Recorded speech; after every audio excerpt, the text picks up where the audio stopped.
What if the biggest threat to growing your business is not how do I get more leads, but how do I communicate better with my customers? In this episode of Humans of Growth, we meet with the CEO of Signpost, Lucas Wilson, and we dive into how the home services industry is changing faster than we like to give it credit for, and why the businesses who evolve their communication strategy will win more jobs, earn more trust, and grow faster. Let's jump in. Signpost is a 24/7 answering service and customer communication platform built specifically for the home services industry. They help everyone from contractors to trade services to local service providers convert more of their calls into actual booked jobs without having to worry about missed calls, trying to answer the phone while they're in the middle of a job underneath your kitchen sink, slow response times, or lost leads. Lucas, welcome to the show. Thank you. Appreciate you having me. So, Lucas, I introduced the professional side of you, but in a sentence or two, who are you as a human and what is bringing you joy right now? So, as a human, I am a much slower paced person than I am professionally. I enjoy a lot of time with my lab, a lot of time in the outdoors, big hunter, for specifically birds, love birds, but I'm a relaxed outside type person who likes to get away from the fast paced world that I happen to live in professionally. Awesome. I love it. And you had also mentioned before the call that you even live on a small farm I away do. from all the hustle and bustle of city life. Yes, I do. And the unique thing about my farm is I can take the south gate out of my property and walk my dog to Starbucks and then come back in. And I feel like I'm out in the middle of nowhere. I have donkeys, I have goats, I have all the great, used to have pigs. We got away from pigs. But yeah, so I like more of an outdoor lifestyle and a slower pace of life. It helps to balance out the professional side a little bit. Okay, so the farm is your second full-time job, is what I'm It is hearing. 100%. And I complain about it daily and wouldn't give it up. So yes, everybody around me is tired of hearing me complain about it, and I love it. Listen, a farm is a dream. I love it. So tell me a little bit about Signpost. Why did you decide to create and build it? Yep. So we were at a crossroads as a business. We had no identity. We didn't know who the heck we were. We didn't. We had really focused over 10 years in serving SMBs on multiple different ways and never really figured out the right way. I have a mentor of mine who I actually started out working for 20 years ago by the name of Angie Hicks. Angie was, kind of, I guess, guiding what is the most important thing we could be doing for SMBs. When we looked at our customer base, we're predominantly home service focused. So we're like, okay, we've kind of got that customer base that looks at us as a trusted advisor. I have been in the SMB space my entire life. I grew up in an SMB business as a family. I am very passionate about the SMB space, but we really wanted to be focused on one thing. I think it's where Signpost has missed in the past. We've been bounced around to a lot of different things, from reviews to CRMs to digital marketing and all this, all the key, whatever the key catchphrase was in the VC or PE world, we did it, right? And now we were trying to break out and really be customer focused and say, okay, what do they want? And the biggest pain point in the home service space was communication. The person who you've hired to do the job also doesn't want to answer the phone, doesn't want to text back, really stinks at sending you out a bill on time, really sucks at scheduling, all these pieces. And so what we have found ourselves to be is, look, we're going to be maniacally focused on customer communication for our customers, and we're going to help them get back to doing what they do best. And that is the home service trade that they've invested in and that they're good at.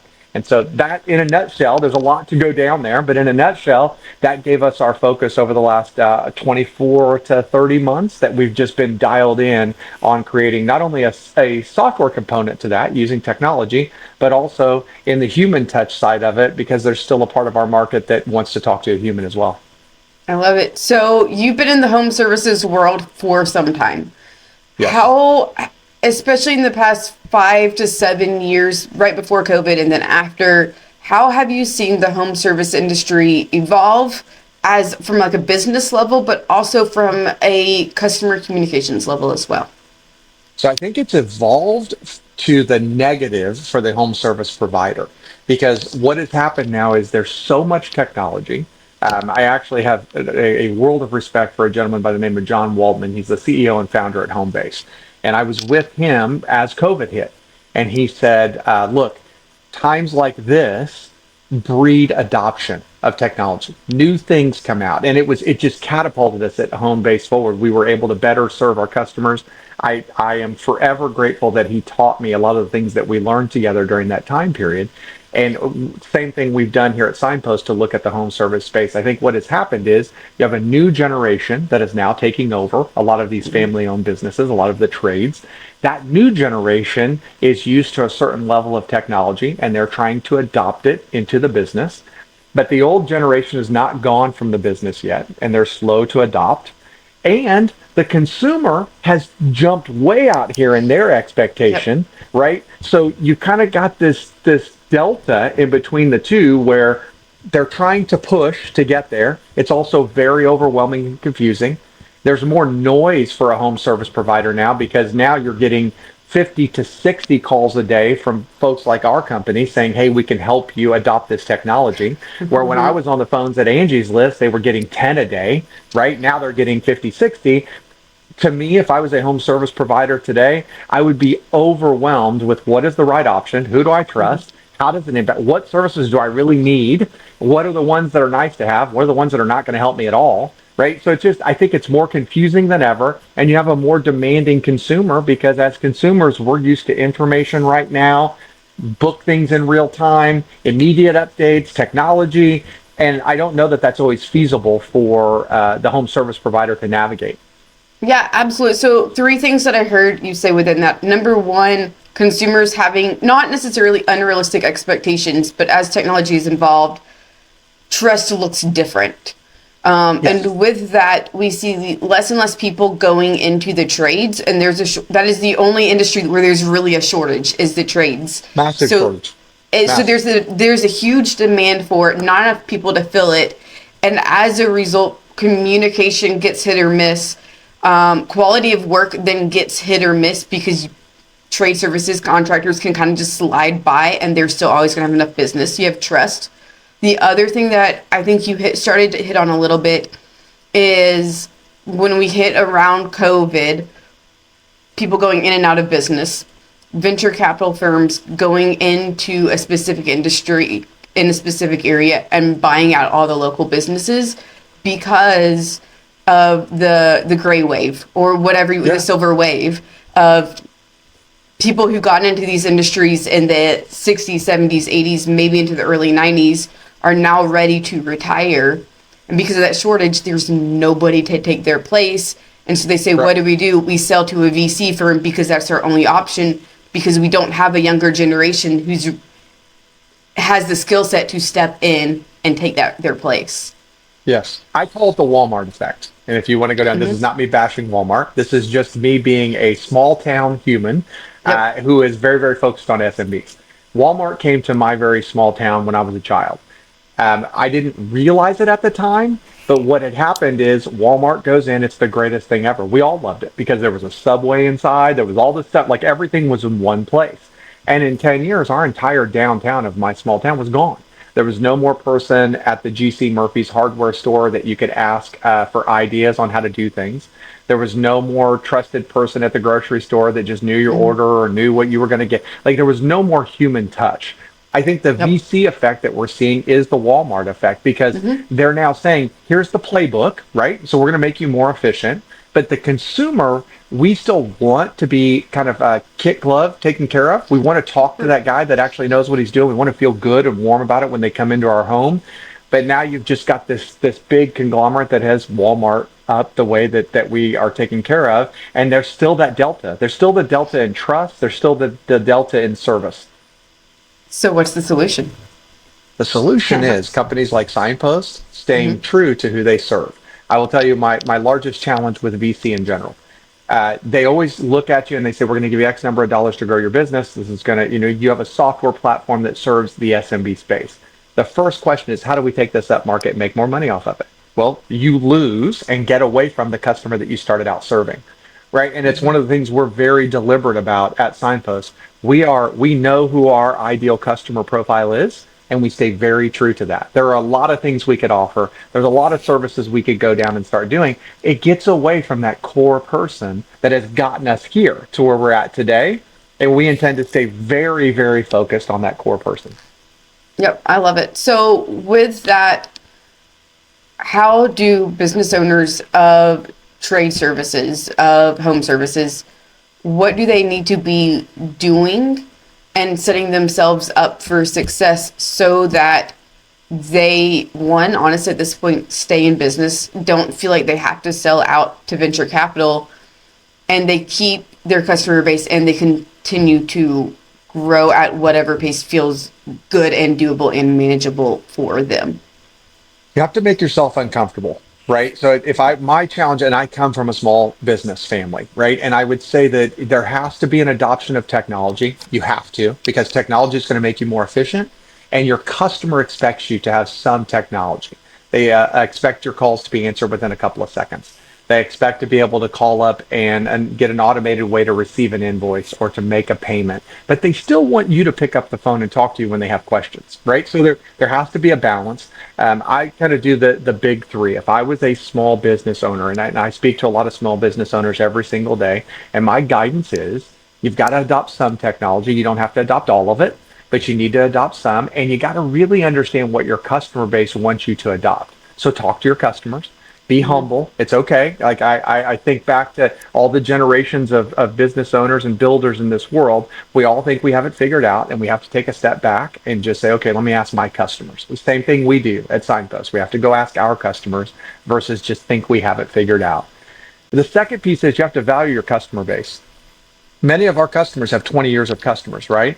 But we're stuck in this lead purchase world where it's all about the lead that's coming in right now. And you forget to market to the 20 years of customers that you have in your base. There's a lot of those folks. I think one of the most brilliant things that I've seen some of the home service professionals that we deal with do is go back to service plans for your current customer base. So you look at 20 years, invest some money into having either a service or technology or some way of engaging with your 20-year customer base. Put them on a service plan. Come out and just double check that their AC unit's working in the summertime and their heat's working in the wintertime. Do that small town feel, right? You can be in the middle of Boston and still have a small town feel, but be that trusted advisor, the same as we work really hard to be a trusted advisor for our service professionals. The final piece is you got to invest, right? So it always seems like things are way too expensive, but there is going to be some cost to making sure that you're advancing your business. Look at the return, know your data, know your math, and then decide, did this work or did it not work? But when you balance those three, the focus on technology, you've got to add some technology. You've got to be investing in growing your business. And the top piece is don't forget about the customers that you already have. It's not just a chase a lead. And really, the whole world's built around that chase a lead piece. And you tend to forget this back because folks like you and I, we always talk about speed to lead. You talk about answering calls, but we don't talk enough about having someone on your team build a relationship with the past customers. Don't forget about, don't be a one-time stop, right? Make sure that you take care of that customer for a lifetime. And that's the interesting thing is like we, especially in home services, you see people say, we just need 20 leads a day, or we need X number of leads per month, and they want to pay on like a per lead basis. Right. But they've served customers for 5, 10, 15, 20 years. What are you doing to stay in touch with those? Correct. Yeah, every single month, every single week, every single year, it doesn't matter. But what are you, because you already built the relationship, it's almost like going on 1,000 first time dates and never actually fully never getting married. Like what to some degree, like what are you doing? Yeah. Are you sending text messages through SMS campaigns once a month with, hey, here's the thing that you need to be paying attention to with your air conditioner unit this month. Right. Here's if you need to book a call, click this number, click this link, and we'll get everything scheduled.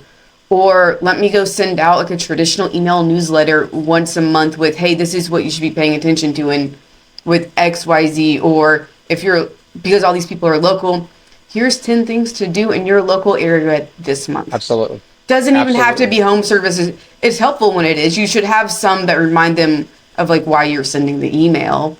But you already have the customer base. But if you don't work on becoming the trusted advisor, same way that like real estate agents are the trusted advisor because they're so focused on the relationship piece, VC companies are going to come in, swoop in, catch all the business around you, and eventually you're this guy in the middle of this island, the big companies surrounding you, you will eventually get eaten too. It's very correct. You're very correct. So with that, my question is, becoming a trusted advisor, how do you see home services companies doing that well? You have to meet your customer where they are, right? So being that trusted advisor is you have to have an omni-channel approach. You have to. You can't just say, I answer the phone when they call. They're not going to call you, right? Like we talk to folks all the time. We do not do digital marketing. We do not do websites. We do not do SEO. That is not our world. But you can very easily say, are you missing any calls? Guy says, I don't miss a single call. I answer every call. Great. I'm going to go ahead and Google you, and you're on the third page of Google, right? So guess what? The reason you don't miss any calls is because you're not getting any calls. And we're not trying to sell you websites, but I am selling you the importance of an omni-channel approach.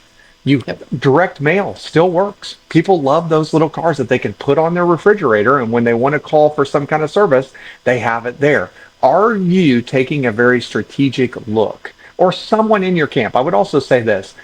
You need to know where you're good and where you're bad, right? And if you're a person that you're like, look, this is not my speed, find somebody in your world that it is their speed and task them with it, and understand meeting your customers where they are. There are some folks that have your number saved in their phone and they want you to answer the phone. I get that. There are some folks that just want to be able to text you. There are some folks that go on Angie or Thumbtack or one of these other big lead aggregators, and they expect you to be the one that answers as quickly as possible, and then they expect follow-up communication. There's also the 5, 10, 15 years worth of customers that you've worked with that expect to get a direct mail piece from you, expect to get an email from you. They expect to stay top of mind, right? You should be trying to stay top of mind. But it's not just one way. You have to be, you can't put an ad in your, monthly newsletter that goes out for the city and say, I'm top of mind, because not everybody's there, right? And every customer now, we're so wide open with how people see us. I think social, you got to have a social presence. You probably don't understand anything about social, so you've got to find some kind of a tool. I do not. I have zero social presence other than a LinkedIn, right? So you look at that. You've got to understand, where are your customers, and how can you spread your time and effort across multiple channels to be able to connect with those customers. Right, and that's something that's important across all industries. Is yes, you can specialize in this channel is primarily bringing me leads, so Facebook ads.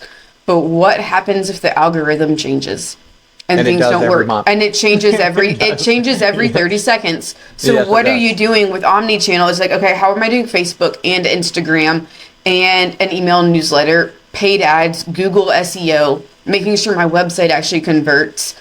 How am I doing all of the things? And I think as a local business owner, whether you're in the trades industry and home services, or you're in any sort of, if you have under a head count of 10 employees, you trying to do all of those channels is not really possible. You need someone to help you. It's not scale. Like you can't even hire. It's funny because I've talked to a lot of people who are local businesses. Is like, you can hire a marketing director, but even a marketing director doesn't know branding, website design, social media, paid ads, email marketing, print. You need, yes, you could have a point person on your team who can go in and take pictures and shoot the videos, but you have to have an agency to help you with those things, because you have a very specialized skill that very few people can do. It doesn't make sense if your skill is to fix kitchen sinks. It doesn't make sense for you to try to go and figure out social media, because your time is worth a whole lot more if you're under a kitchen sink fixing something. Correct. I would give a little analogy to we're a small business, just the same, but we're a pretty good sized team. I've got people that are, helping us with marketing and all that. We still don't have enough people to keep up. We don't have enough to get every single month. I'm with my partner on the go-to-market side, and I'm like, hey, we should be doing this, this, and this. She's like, yeah, I know. Who am I going to have do that? I don't have anybody to produce that content. I don't have anybody to film that video or do that webinar or do that. So it's just, if we can't keep up and it's our business, you can't keep up as a home service pro either. Right, 100%. And you shouldn't, to some degree, try to.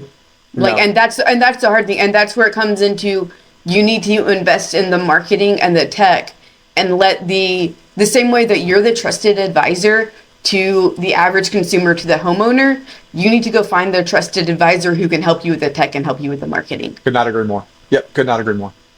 And at this point, if you want to survive, if you, not just you, but your company to survive past probably the next 5 years or so, especially with all the AI that's coming in, marketing and tech is going to become a non-negotiable. It's been hit or miss. COVID changed a lot of things. It brought in a massive tech wave. AI is kind of the second wave of that. But you've, up till this point, I think up until this year, you've kind of been able to get away with some of the traditional like mom and pop techniques. Yeah, I'd agree. And it's evolving so quickly, I think you're going to see more and more change. And more and more change. And I think the challenge will then not become how do I market myself and how do I implement the tech, but how do I do the tech, do the marketing, and still be the very human trusted advisor that AI can never be. I would agree. Could not agree more. So you've talked to a lot of business owners. You probably talked to a lot of their customers in the process. Yes. Where do you see the gap between how the business owners think and how customers want to communicate? And how are you helping them bridge that gap? We've made a strategic investment, to be very candid. 2026 is going to be a big year for us in how we serve our customers because in January we'll release a lot of software functionality that we don't currently have. And the reason that we invested in this was because the customer that we deal with, our home service pros, talk nonstop about missing calls, right? That's the thing. Address our calls. When we talk to their customers, it's about, I don't want to have to call. I want to be able to send a text message. I want to be able to get an update without having to talk to somebody. And so we were sitting back and we're like, okay, I'm that guy. If I can choose the option that makes it to where I don't have to talk to you, I'm not talking to you. I'm a busy person and I'm trying to just handle multiple things at the same time. If I had a bill that was due from a HVAC guy, I would like to be able to call, have AI send me a link. I'll put my Apple Pay in, you take the payment, we move on down the road, right? I don't want to have to call you when it's convenient and you're off the job site and you call me back at 8:00 at night to get my credit card number. I don't want to do that, right? Yep. So, what we're trying to bridge, and I think it's going to be an educational battle, and I think it's going to take us, we actually have a strategic investment where we are going face to face all next year. Every month during the year, we're going to hit a particular market and bring our pros in along with their friends and other people in the community. And we're going to have conversations about this right here of like, look, you have to get on board with the fact that it is not just a phone call. It is absolutely omni-channel communication. And your customers are demanding more of you. Those people like myself who pay for you to come to our homes and repair our homes and businesses, they're expecting more. And you've got to stay relevant. You've got to stay top of mind. Everything from collecting bills to scheduling to rescheduling appointments to getting appointment updates, right? All those pieces are communication that I don't think our home service pros, because it's overwhelming. Honestly, if I ran a home service business, I'd be like, man, I'm just trying to answer the phone so that I can get return on the leads I'm buying. That's the biggest thing in my mind because that's what puts money in the bank account, right? And so in that moment of being overwhelmed, I think that our home service pros are missing what their customers are actually asking for. Hey guys, real quick, this episode is sponsored by Parison Network.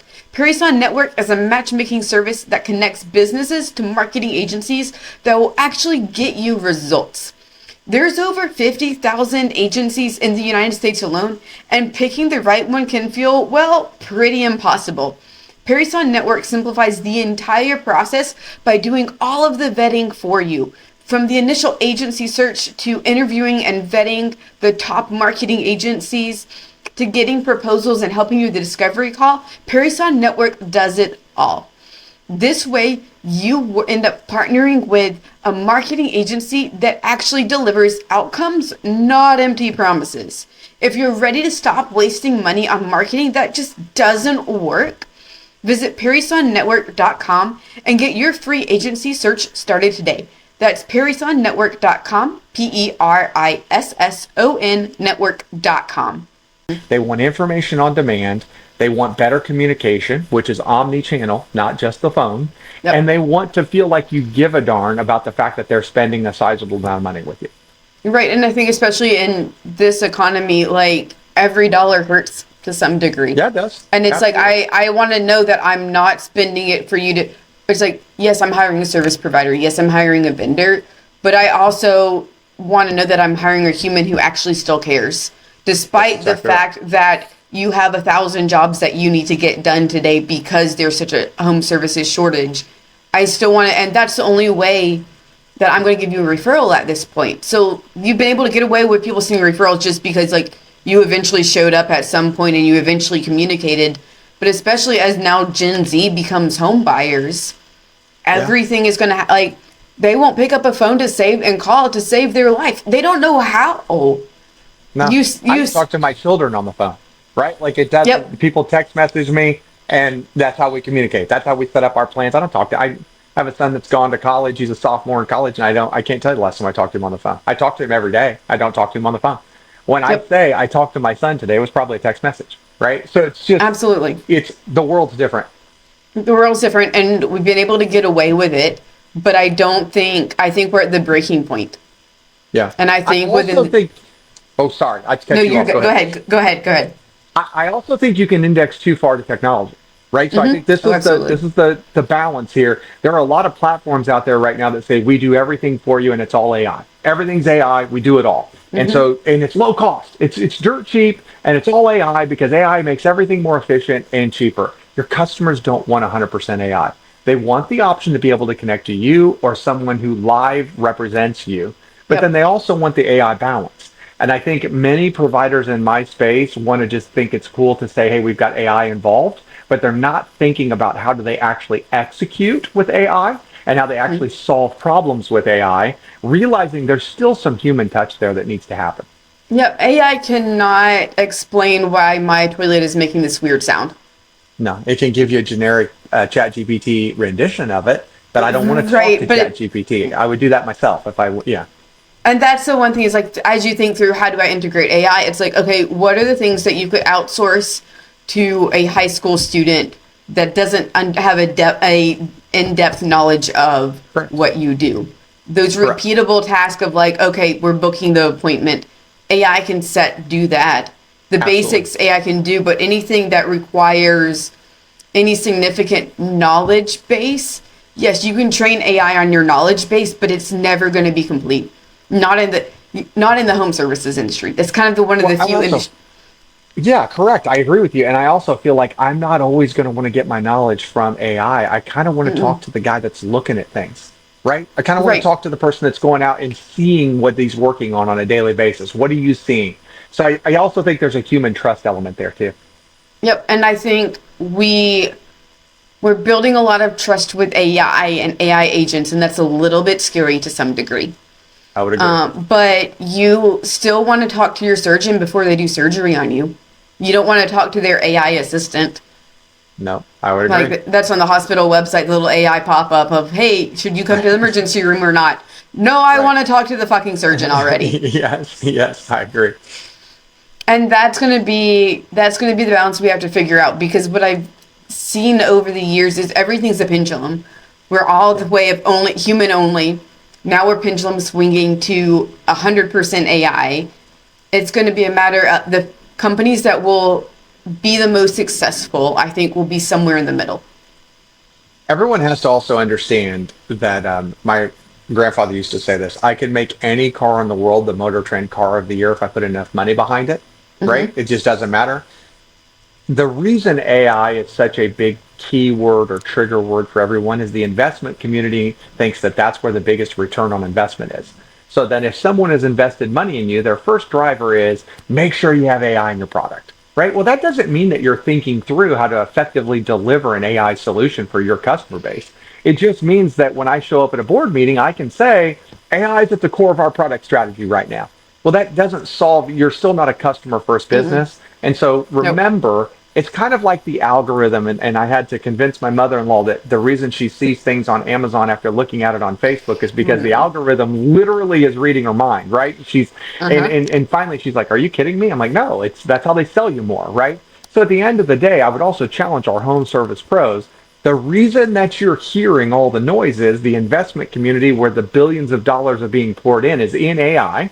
It absolutely should be a part of your life, but you need to be very choosy on who you trust to implement it for your customers and your solution.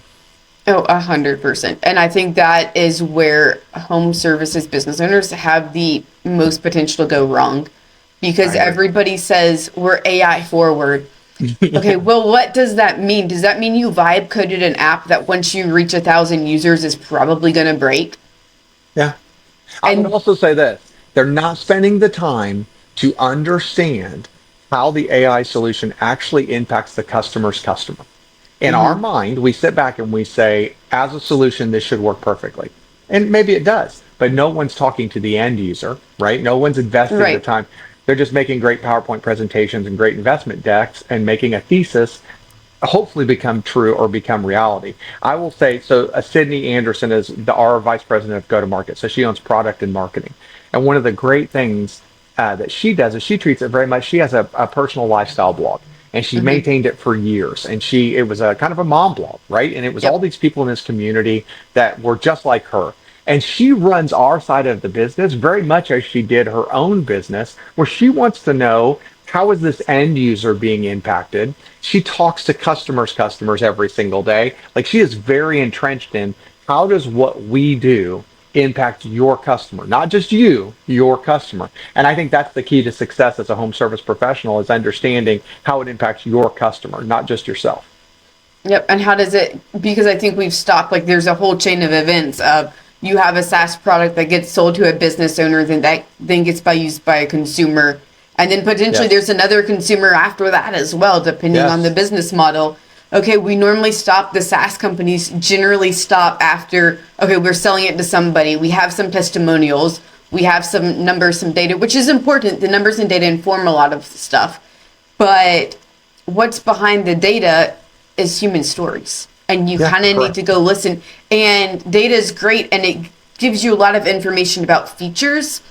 It doesn't give you a lot of information about the actual benefits as far as like human psychology goes. I agree. There's no context behind it. Yep, it's like, okay, this worked, but like what, but why? I agree. And it's the same thing of like, okay, my toilet downstairs is broken. Okay, but and I know the features of what it's doing, but like why is it actually broken? Can you get down to the root issue? Because if you don't get down to the root issue, the surface level manifestations will work for a while, but eventually stuff is going to slide out of sideways from the toilet. Yep. Then you have another broken thing that you have to get fixed yet again. Yet, which is what we see with the home insurance industry with renters who call their landlord, hey, my refrigerator's broken. They send somebody out to come duct tape a solution. It's broken again in 4 more months. Correct. So going back to calls and communication, what role do you see speed to lead playing in terms of customer communication? What's working, what's not, what are customer expectations? So I think it's a twofold answer here. Customer expectations are when I call, it needs to pick up immediately. There's no room for a missed call. I'm not going to sit on hold for 45 minutes. I don't why everybody hates cell phone companies and the airlines is because you sit on hold for 45 minutes and you have to because there's Mm-hmm. no other way to address the concerns. We have taken a path where we are AI first and human second. So AI first guarantees that every call is answered within 2 rings, and a customer is able to start engaging and say, "Hey, I need X, Y, Z." Right? The human touch then and allowing them to select when they need to engage with a human is really where I think we win in Mm-hmm. 2026 and beyond. As a home service pro, you need to be giving your customers the option, right? Let them take control of the communication. But at the end of the day, you cannot miss a single avenue of communication, period. And it has Yep. to be immediate. That response has to be there quickly. We're in a very fast paced world, which I think is kind of bad sometimes. But even myself, the expectation is if they don't answer within a couple of rings, I'm going to call somebody else, right? I, Yep. I have I have a very close friend of mine who's an HVAC entrepreneur.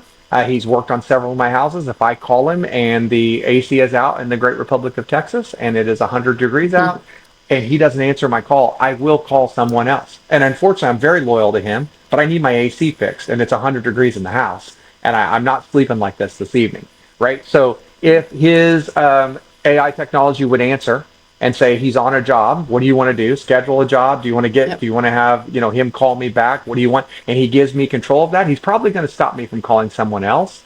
But you got to give me the option as the consumer to know that I'm being heard, I'm engaged with, and I'm getting a solution to my concern.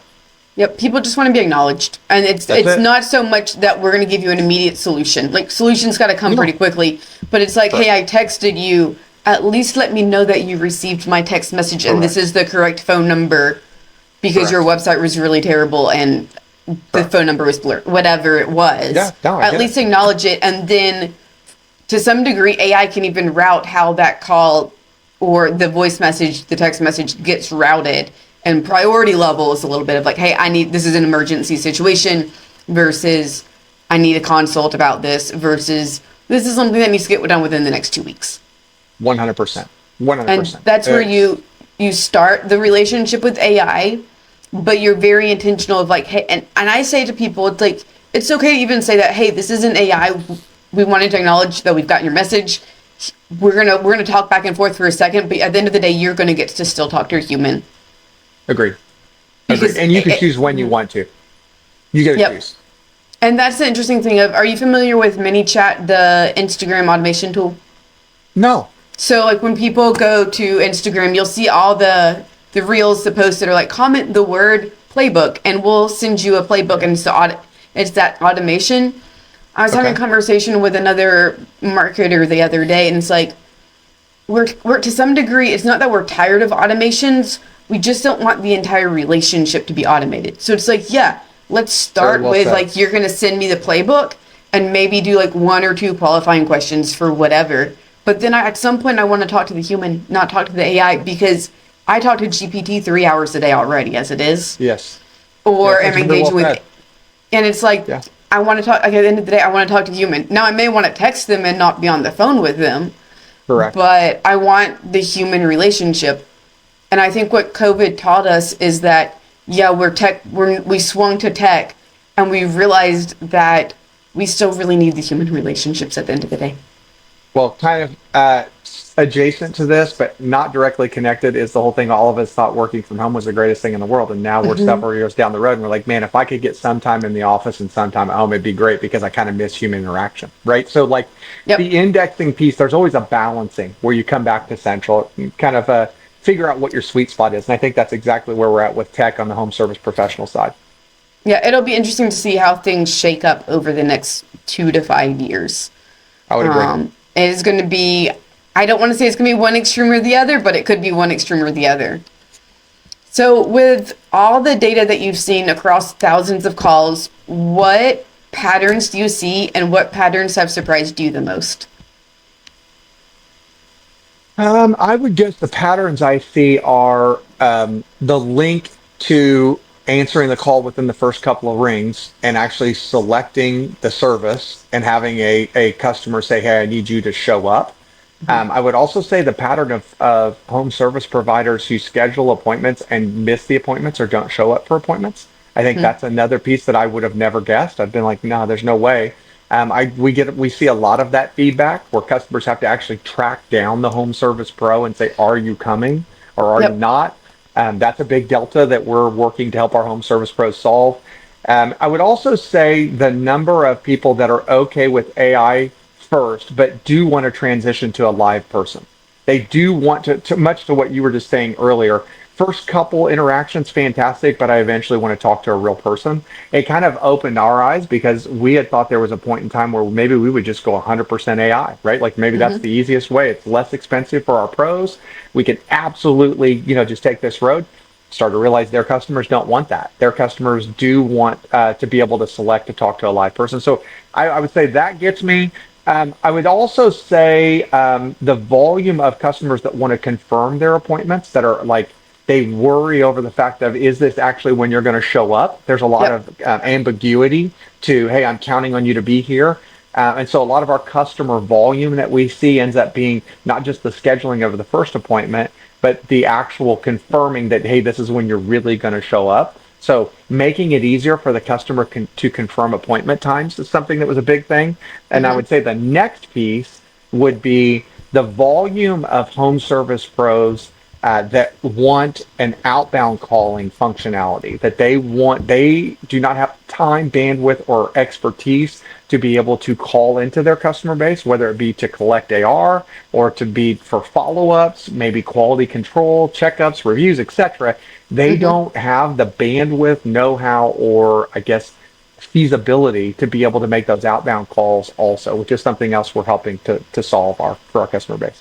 Yep, because I think there's three parts of the equation with home services. One, getting the appointment booked, the from the time the appointment's booked to their showing up, and then from the showing up to now we're leaving your house. Follow up. Will you please leave us a Google review? And I think it's so interesting that you say that so many of the calls, the messages that come in are, "Hey, will you please confirm that you're actually going to show up?" Because to some degree, like we need home services, they're important, but the home service industry does not have the best reputation. No, that is true. Because they are in such demand, they can to some degree continue to stay in business and not always show up for appointments. Or they give you this big 3 hour gap of I'll be here between 9 a.m. and noon. And it's like that is a massive 3 hour gap that I'm just holding open in my schedule. Correct. And I think Correct. the confirmation aspect of this is crucial of like the the technician who's coming out to the house being able to say yes, I'm on time, or I'm 5 minutes late, and for that to be some level of like automated. I don't know how that would work, but automated of like, I hey, we do. are. I know, and that's Yeah, what you're here for. yeah. Coming through. Of saying like, hey, based upon how quickly I'm moving through these jobs, this 3 hour window, I'm not going to give you a 3 hour window. I'm going to give you a 1 hour window. And then once I get 30 minutes away, I'm going to say, hey, I'm 30 minutes away, 15 minutes away. I'm coming down your street. Please put up your dogs. Yep, correct. And I think that's Be heard. so. Be heard. It's because they want to, customers need to be heard, because the easiest way for a business to destroy their reputation is to not follow through. I agree. Especially for something that's let me work on your $500,000, $1 million home, because that's how much houses agreed. cost nowadays. It Yes, seems. I agree. And then on the second half, I think it's interesting that it's not surprising, but so many service-based businesses end the relationship, kind of what we talked about, after they leave your home. But the best opportunity to get them to come back over and over and over again and to build your business is like, hey, a week later, automated check-in. Hey, how was the XYZ job that we did for you going? Is everything good? Check in another 2 months later. Hey, I know it's been a while. Just wanted to make sure you weren't having issues. All automated. Maybe they respond, maybe they don't.